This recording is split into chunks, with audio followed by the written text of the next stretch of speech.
আমি এক প্রজা, আমি মরিয়া হইয়াও আছি বাঁচিয়া। এখনো তার সাথে আমার প্রায় সময়ই কথা হয়।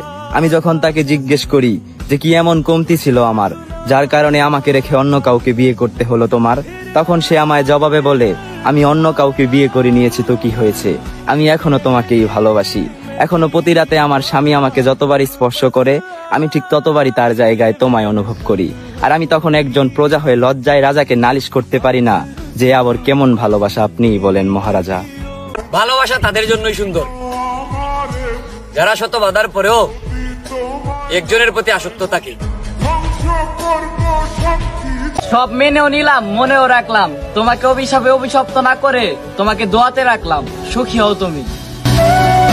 পরিবারকে জোর গলায় বলেছিলাম আমি তাকেই চাই, এখন আর লজ্জায় বলতে পারি না সে আর আমার নাই।